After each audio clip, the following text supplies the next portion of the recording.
त्याच्यावर तर आपण ठामच आहेत. धोका जर आता बसला तर समाजाचा हा सगळ्यात मोठा अपमान असणार आहे. जर आता सगळेजण एकत्र उतरले की म्हणजे सत्ताधाऱ्याचा विरोधी सुद्धा द्यायचं म्हणून, आता जर धोका दिला तर सगळ्यात मोठा समाजाचा धोका असणार आहे. मग मात्र त्यांचे खूप हाल होणार आहे. मग आता विधानसभेला काय करायचं? लढायचंय का पाडायचंय, काय करायचंय याच्यावर समाजाला विचारून आम्ही मोठी बैठक करू. त्याच्यावर मोठा निर्णय जाहीर करणार आहे. पण आताच बघा ना, येताना जे SITच्या टायमाला बहुतेक तसा अंदाज दिसतो, SITच्या टायमाला बाकडं न वाजणारे आमदार आता भेटले. आमदार सगळ्या पक्षाचे बहुतेक बाकडं न वाजणारेच भेटायला यायला लागले आता. कारण समाज शेवटी गरज आहे ना गोरगरीब मराठीची. तर गोरगरीब मराठी घरी बसवणार त्यांना. बाकडं न वाजवणारी संज्ञा काय असं अंदाज आवडले. कपा वाजले दोन हाताने ते नाही यासाठी नेमली माझ्या गोरगरीब मराठ्यावर माझ्यावर. त्या टायमाला दोन्ही हाताने टेबल आणले होते त्या याच्यातले घरातले विधानसभेतले. दोघं तिघं असं उठून उड्या आणतो ते वरून ढोल वाजल्यासारखं.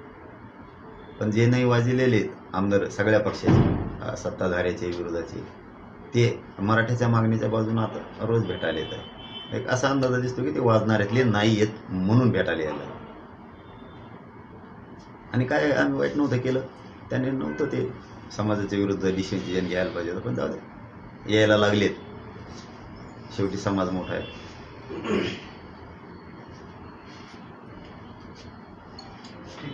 मध्ये मुद्दा आला होता पाटील की काही लोकांनी बैठक घेऊन शरद पवारांनी या सगळ्या जे आंदोलन आहे त्याचं नेतृत्व करावं अशा पद्धतीची मागणी केलेली होती. काय करावं? शरद पवारांनी मराठा आंदोलनाचं नेतृत्व करावं. मराठा समाजाचं नेतृत्व शरद पवारांनी करावं. असं कशासाठी? आरक्षणासाठी.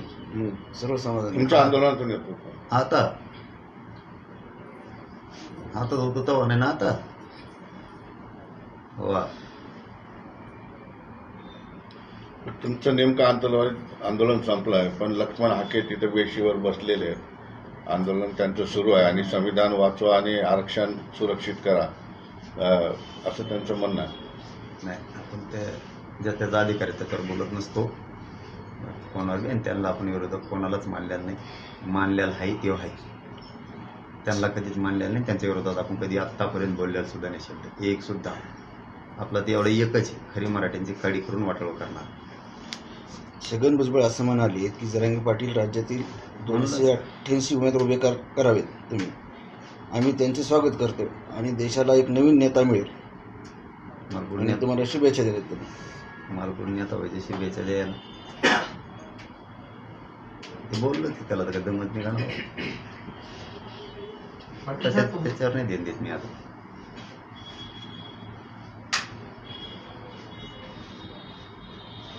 सरकार गेल्या वेळेस सातत्यानं सांगत होतं की आम्ही ओबीसी आरक्षणाला धक्का न लावता मराठ्यांना आरक्षण देऊ. काल तुम्हाला स्पष्ट सांगितलंय का त्यांनी आता ओबीसीतूनच आरक्षण देऊ म्हणून? ओबीसीतून नाही, मग आम्हाला काय पाहिजे? ओबीसीतूनच पाहिजे. धक्काच लागत नाही भाऊ, धक्काच लागत नाही. राहिलं कोण दादा? नीट सांगत नाही तो, की नीट सांगत नाही. हे बघा, एवढेच वेळेस सांगतो आता. बोलायला त्रास होतोय पण स्वारी एक शब्द थोडा उशिरा येते. नाही, ठीक आहे. फोटो सांगत आहेत बघा ते ओबीसीचे 2-3 नेते ते वरचे. मराठा विदर्भातला आरक्षणात गेला, खानदेशचा गेला, कोकणचा भाग गेला, जवळपास 70-75% पश्चिम महाराष्ट्राला गेलेला आहे. मराठा राहिलेच कोणत्या आरक्षणात ओबीसी यायला. आता नोंदीत काही गेले, कशाला विरोध करता?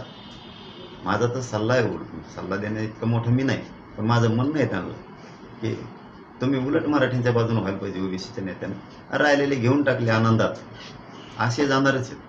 आनंदात घेऊन टाकले तर आपले समाज सुद्धा चांगले राहते. तुम्ही विरोध केला तरी मराठी आज चालले येतच. त्यामुळे ओबीसीतूनच घेणार आहे. त्याच्याशिवाय सुट्टीच नाही. नसता मराठा समाजाची बैठक घेऊन 1 महिन्याच्या नंतर आम्ही डिसिजन ठरवणार आहे. 288 द्यायचे का 288 पाडायचे का आपले द्यायचे. सगळ्या तरी धर्माची बैठक येणार आहे. मी आत्ताच बरेचसे फ्लश नाही करणार, पण मी जरी का रात्री इथं आलो काल, माझं काम सुरू केलेलं आहे. आणि आज समाजाला कधीच उघड्यावर नाही पडून देणार, जीव जरी गेला तर. तुमच्या जीवनावर एक चित्रपट येत आहे, संघर्ष योद्धा म्हणून, तो आज राज्यभर प्रदर्शित होणार आहे. काय सांग? नाही त्याच्यात नाही जीव मा. पहिल्यापासून मी त्यांनाही सांगितलं होतं की मला त्या पिक्चरात काही जीव नाही बघा, माझा आरक्षणात जीव आहे, मला ही लढाई लढवायची. त्यांना पण शुभेच्छा. त्यांनी आज पिक्चर लावलाय पण त्या टाकीला, त्यांना मनापासून शुभेच्छा. पण माझं सगळं ध्येय, माझं सगळं लक्ष मराठा आरक्षणाकडे. माझे मराठ्याचे लोक पोरं कशी आरक्षण मोठी होतील याच्यावर माझं सातत्यानं संघर्ष सुरू आहे, तो कायम राहणार आहे. मी जरी वेळ देतो सरकारला तरी समाजाचा हित डोळ्यासमोर ठेवूनच देतो. 2 पावलं मागं सरकतो, 10 पावलं पुढं जातो. मी मात्र आरक्षण ओबीसीतून घेण्यापासून हटू शकत नाही आणि तिथून पुढं सुद्धा विधानसभेचा जो शब्द दिलेला आहे त्याच्यातून हटणार नाही. फक्त समाजाला विचारायचं, मी प्रत्येक वेळेस विचारतो तसं, पण ह्या वेळेस एकदा विचारलं की त्याच याच्यावर फायनल होऊन तयारीला लागणार. यांना पाडायचं का आपले उभा करायचे, 2 एक प्रकार ठरवायचं. म्हणजे पाडण्यात मजा आहे, त्याच्यात मोठा विजय आहे, का आपले उभा करायचे. पाटील तुम्ही सिनेमा बघणार की नाही कधीतरी? नाही, मला आता 7-8 दिवस तो उठताच येणार नाही. बघ कसं आहे काय, मला आजच नाही खरंच ते. म्हणजे सध्या मला हे महत्वाचं आहे माझ्यासाठी, आरक्षण लय महत्व. महायुतीला राज्यात फटका बसल्यानंतर देवेंद्र फडणवीस यांनी एक शपथ घेतली की जोपर्यंत राज्यात जिंकणार नाही तोपर्यंत हार घालणार. मग त्याला मी काय करू शकतो सांगा, ते माझ्यासाठीचा प्रश्न असो. मी राजकीय नाहीच आहे ना. मराठा आरक्षणाचा आंदोलनाचा महायुतीला फटका बसला होता, त्याच्यानंतर प्रतिक्रिया त्याची. हो ना, पण मी राजकीय नाही ना, त्यामुळे ते माझ्याकडे प्रश्नच येऊ शकत नाही. कारण मग मी म्हणलो असतो त्यांना हारत नाही घालून जाणार, मी राजकारणी असतो. मी सामाजिक आहे, तो मार्गच नाही माझा. आता ते मी घालायचा नाही घालायचं, पण आमचं आरक्षण द्या, कुणी द्या, आम्हाला आरक्षण पाहिजे. तुम्ही तुमचे राजकारण तुम्हाला लकला, पण नाही ना दिलं रे बाबा, मग मात्र पुढची रणनीती लय डेंजर असणार. पाटील, काल तुम्ही एक सरकारला विनंती केली की आंदोलनाच्या नावावर किंवा माझ्या नावावर 100 कोटी रुपये उकळलेले आहेत असं माझ्या कानावर आलेलं आहे. त्याच्यामध्ये अनेक लोक आहेत, काही पत्रकार सुद्धा आहेत असं कळतंय, काही सामाजिक कार्यकर्ते आहेत, निकटवर्ती आहेत, जवळ असलेले पळून गेलेले आहेत वगैरे वगैरे असं कळतंय. ते त्याच्यात सत्यता किती आहे त्याबद्दल काय सांग? नाही, सत्यतासाठीच मग मी ते हे केलंय की माझ्या कानावर आले. खरं असेल तर सांगा, खोटं असेल तर सोडून द्या, पण आलेली माहिती खरी. आणि मी आपल्याशी 10 महिन्यापासून बोलतोय, तुम्ही चतुर माणसं आहे सगळे. कारण खोटं बोललं की तुम्ही तवदारता, प्रत्येक मी बोललेलो खरं झालेलं. मला ऐकायला म्हणजे